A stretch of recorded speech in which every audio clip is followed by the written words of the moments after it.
역대하 22장. 예루살렘 사람들이 여호람의 막내 아들 아하시야를 왕으로 삼아 왕위를 잇게 하였다. 전에 아라비아 사람들과 함께 진영에 쳐들어왔던 침략군들에게 아하시야의 형들이 다 학살당하였으므로 여호람의 아들 아하시야가 유다의 왕이 되었다. 아하시야가 왕이 되었을 때에 그는 22살이었다. 그는 예루살렘에서 한 해밖에 다스리지 못하였다. 그의 어머니 아달랴는 오므리의 손녀다. 아하시야 역시 아합 가문의 길을 따라가지 않을 수 없었다. 그의 어머니가 그를 꾀어 악을 행하게 하였기 때문이다. 그는 아합 가문을 따라 주님 앞에서 악을 행하였다. 그는 아버지가 죽은 다음에 아합 가문 사람들의 의견을 따라 다스리다가 그만 망하고 말았다. 그는 아합 가문 사람들의 의견을 따라 이스라엘의 아합의 아들 요람 왕과 함께 시리아의 하사엘 왕을 맞아 싸우려고 길르앗의 라못으로 올라갔다. 그 싸움에서 시리아 군인의 요람을 쳐서 부상을 입혔다. 요람은 시리아의 하사엘 왕과 라마에서 싸울 때 입은 부상을 치료하려고 이스라엘로 돌아갔다. 그때 아합의 아들 요람이 병이 들었으므로 유다의 여호람 왕의 아들 아하시야가 문병을 하려고 이스라엘로 내려갔다. 아하시야는 요람에게 문병을 갖다가 오히려 해를 입게 되었다. 이것은 이미 하나님께서 이를 그렇게 꾸미셨기 때문이다. 아하시야가 병문안을 하러 갔다가 뜻밖에도 요람과 함께 나가서 님시의 아들 예후와 맞닥뜨리게 되었다. 예후는 이미 주님께서 아합 왕가를 멸망시키려고 기름 부어 뽑아 세운 사람이었다. 예후는 아합 왕가를 징벌하면서 유다 군대의 지휘관들과 아하시야를 섬기는 조카들까지 닥치는 대로 죽였다. 아하시야는 사마리아로 가서 숨어 있었으나 예후가 그를 찾아 나섰다. 마침 예후의 부하들이 아하시야를 붙잡아 예후에게로 데리고 왔다. 예후가 그를 죽이니 사람들은 그가 마음을 다하여 주님만 찾은 여호사밧의 아들이었다 하면서 그를 묻어주었다. 그리고 나서 아하시야의 가문에는 왕국을 지켜갈 만한 능력을 가진 사람이 아무도 없었다. 아하시야의 어머니 아달랴는 자기 아들이 죽는 것을 보고 유다 집의 왕족을 다 죽이기 시작하였다. 그러나 왕자들이 살해되는 가운데서도 왕의 딸 여호세바가 아하시야의 아들 요아스를 몰래 빼내어 윤모와 함께 침실에 숨겨서 아달랴에게서 화를 면하게 하였으므로 아달랴가 요아스는 죽이지 못하였다. 여호세바는 여호람 왕의 딸이요 여호야다 제사장의 아내이다. 아하시야에게는 누이가 되는 사람이다. 요아스는 그들과 함께 6해 동안을 하나님의 성전에 숨어 지냈으며 그 동안의 나라는 아달랴가 다스렸다. 23장. 6해를 기다린 여호야다 제사장은 7째 해가 되자 드디어 용기 있게 결단을 내리고 군대 지휘관들인 백부장들 곧 여로함의 아들 아사랴와 여호하난의 아들 이스마엘과 오벳의 아들 아사랴와 아데야의 아들 마아세야와 시그리의 아들 엘리사밧과 밀약을 맺었다. 이들 백부장들은 유다의 모든 성읍으로 돌아다니며 레위 사람들과 이스라엘 각 가문의 족장들을 모아서 예루살렘으로 데리고 왔다. 그들이 모두 하나님의 성전에 모여 왕의 아들 요아스와 언약을 세웠다. 여호야다가 그들에게 말하였다. 여기에 왕세자가 계십니다. 이분이 왕이 되셔야 합니다. 이것은 다윗 자손이 왕이 되어야 한다는 주님의 약속을 따르는 것입니다. 이제 여러분이 하여야 할 일을 말하겠습니다. 이번 안식일에 맡은 일을 하러 오는 당번 제사장들과 레위 사람들은 여기 성전에 도착하여 3분의 1은 성전문을 지키고 또 3분의 1은 왕궁을 지키고 나머지는 기초문을 지키십시오. 일반 백성은 주님의 성전 뜰로 모입니다. 그날 일을 맡은 제사장들과 그들을 돕는 레위 사람들 말고는 어느 누구도 성전 안으로 들어오지 못합니다. 거룩하게 구별된 제사장들과 레위 사람들만 주님의 성전 안으로 들어오고 그 밖에 일반 백성은 주님께서 지시하신 대로 성전 밖에 서 있어야 합니다. 레위 사람들은 제각기 병기를 들고 왕을 호위하십시오. 임금님께서 드나드실 때에는 반드시 경호하도록 하십시오.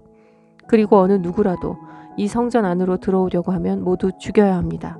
레위 사람들과 모든 유다 사람들은 여호야다가 명령한 것을 그대로 다 하였다.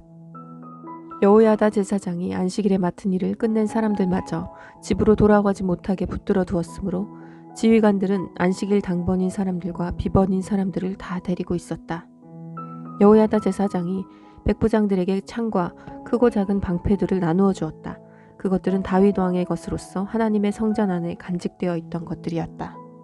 그는 또 일반 백성에게도 무기를 들려 성전 남쪽에서 북쪽 끝에 이르기까지 전 지역에 그들을 배치시키고 제단 근처에서나 성전 안에서 왕을 경호하게 하였다. 그런 다음에 여호야다와 그의 아들들이 요아스 왕세자를 데리고 와서 그에게 왕관을 씌우고 왕의 직무를 규정한 규례서를 그에게 주고 기름을 부어 왕으로 삼고 임금님 만세 하고 외쳤다.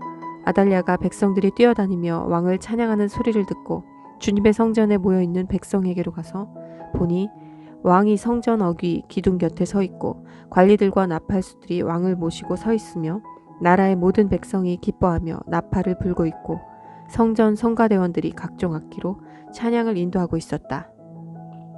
아달랴는 분을 참지 못하고 옷을 찢으며 반역이다 반역이다 하고 외쳤다. 그때 여호야다 제사장이 군대를 거느린 백부장들을 불러내어 그들에게 명령을 내었다. 저 여자를 대궐 밖으로 끌어내시오. 저 여자를 따르는 사람도 모두 칼로 쳐 죽이시오.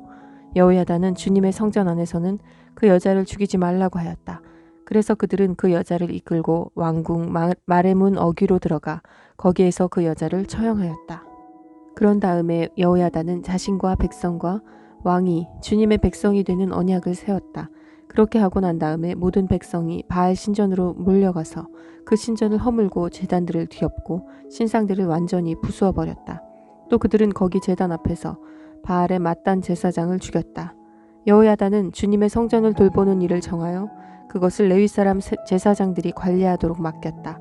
모세의 율법에 기록된 대로 주님께 번제를 드리고 즐거운 노래로 주님을 찬양하는 이러한 일들은 본래 다윗이 성전 안에서 일하는 레위 사람 제사장들에게 맡긴 임무였다.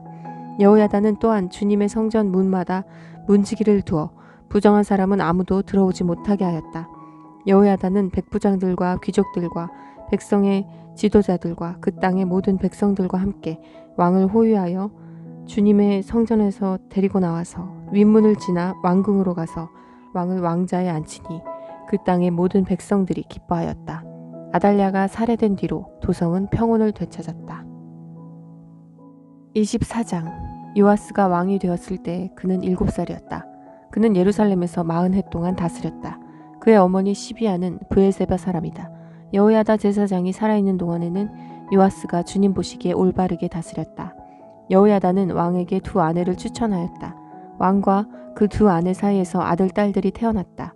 얼마 뒤에 요아스는 주님의 성전을 새롭게 단장할 마음이 생겨서 제사장들과 레위 사람들을 불러 다음과 같이 지시하였다.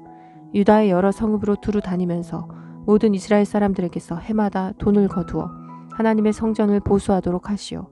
지체하지 말고 곧 실시하시오. 그러나 레위 사람들이 곧바로 움직이지 아니하자 왕이 여호야다 제사장을 불러 추궁하였다. 대제사장은 왜 레위 사람들에게 유다와 예루살렘에서 세금을 거두어들이라고 요구하지 않았소? 그 세금은 주님의 종 모세와 이스라엘 회중이 증거의 장막을 위하여 백성에게 부과한 것이 아니오. 그 사악한 여인 아달랴가 자기 아들들을 시켜서 하나님의 성전을 부수고 들어가게 하였고 또 그 안에 있던 성물들까지 꺼내다가 바알에게 바치게 하였기 때문에 성전 보수를 서둘러야만 하였다. 왕은 명령을 내려서 궤 하나를 만들어 주님의 성전 문 밖에 놓게 하고 유다와 예루살렘에 선포하여 하나님의 종 모세가 광야에서 이스라엘에 바치도록 정한 세금을 주님께 드리도록 하였다. 지도자들과 백성이 모두 기꺼이 돈을 가지고 와서 궤가 가득 찰 때까지 거기에 돈을 던져 넣었다. 궤가 차면 레위 사람들이 그 궤를 왕궁 관리들에게로 가지고 갔는데 거기에 많은 액수의 돈이 찬 것을 그들에게 보여주면 왕실 서기관과 대제사장의 관리가 와서 그 궤의 돈을 계산하였다. 그리고 나면 레위 사람들은 다시 그 궤를 성전 밖 제자리에 가져다 놓곤 하였다. 왕과 여호야다가 그 돈을 주님의 성전 공사 감독관들에게 넘겨주면 그들은 주님의 성전을 새롭게 단장할 석수와 목수를 고용하고 주님의 성전을 보수할 기능공들 곧 쇠나 노쇠를 다룰 기술자들을 고용하였다. 일을 맡은 사람들이 부지런히 일을 하는 데다가 그들이 하는 일마저도 잘 진전이 되어서 주님의 성전은 본래의 설계대로 견고하게 세워졌다. 공사를 맡은 사람들이 공사를 마친 뒤에 남은 돈을 왕과 여호야다에게 가져오니 왕이 그것으로 주님의 성전에서 쓸 기구, 곧 예배 때에 쓸 기구와 번제를 드릴 때에 쓸 기구와 숟가락과 금그릇이나 은그릇을 마련하게 하였다. 여호야다가 살아있는 동안에는 주님의 성전에서 번제를 드리는 일이 끊어지 않았다. 여호야다가 늙어 나이가 차서 죽으니 그가 세상에서 누린 획수는 130년이었다. 그가 평생 이스라엘 백성과 하나님과 성전을 위하여 좋은 일을 하였다고 해서 사람들은 그를 다윗성 왕실 묘지에 안장하였다. 여호야다 제사장이 죽으니 유다 지도자들이 왕을 부추겨서 자기들의 말을 듣도록 하였다. 백성은 주 조상의 하나님의 성전을 버리고 아세라 목상과 우상을 섬기기 시작하였다. 이러한 죄 때문에 유다와 예루살렘에 하나님의 진노가 내렸다. 주님께서는 백성을 주님께로 돌이키도록 경고하시려고 예언자들을 보내셨지만 백성은 예언자의 말 듣기를 거절하였다. 여호야다 제사장의 아들 스가랴가 하나님의 영에 감동이 되어 백성 앞에 나서서 말하였다. 나 하나님이 말한다. 어찌하여 너희가 주님의 명을 거역하느냐? 너희가 형통하지 못할 것이다. 너희가 주님을 버렸으니 주님께서도 너희를 버리셨다. 그러나 사람들은 그를 없앨 음모를 꾸몄고 드디어 왕의 명령에 따라 주님의 성전 뜰에서 그를 돌로 쳐 죽였다. 이렇듯 요아스 왕은 스가랴의 아버지 여호야다가 자기에게 보인 그 충성을 생각하지 않고 그의 아들을 죽였다. 스가랴는 죽으면서 주님께서 이 일을 굽어보시고 갚아주십시오 하고 외쳤다. 해가 바뀔 무렵에 시리아 군대가 요아스를 치러 진군하였다. 그들은 유다와 예루살렘을 점령하고 백성의 지도자들을 죽이고 노략한 물건은 다마스쿠스에 있는 자기들의 왕에게로 보냈다. 시리아 군대는 수가 얼마 되지 않았다. 그러나 주님께서는 유다 백성이 주 조상의 하나님을 버린 것을 못마땅하게 여기셔서 그 적은 수의 시리아 군대가 유다의 대군과 싸워 이기게 하셨다. 이렇게 요아스에게 심판이 내렸던 것이다. 시리아 군대는 요아스에게 심한 타격을 입히고 물러갔다. 요아스의 신복들은 요아스가 여호야다의 아들 스가랴 제사장을 죽인 일에 반감을 품고 요아스가 잠을 자고 있는 동안에 그를 죽이고 말았다. 요아스는 이렇게 죽고 말았다. 그는 다윗성에 묻히긴 하였으나 왕실 묘지에 안장되지는 못하였다. 요아스에게 반란을 일으킨 사람은 암몬 여인 시므앗의 아들 사밧과 모압 여인 시므릿의 아들 여호사밧이다. 요아스의 아들들의 이야기와 요아스가 중대한 경책을 받은 것과 하나님의 성전을 보수한 사적은 모두 열왕기 주석에 기록되어 있다. 그의 아들 아마샤가 그의 뒤를 이어 왕이 되었다. 아멘.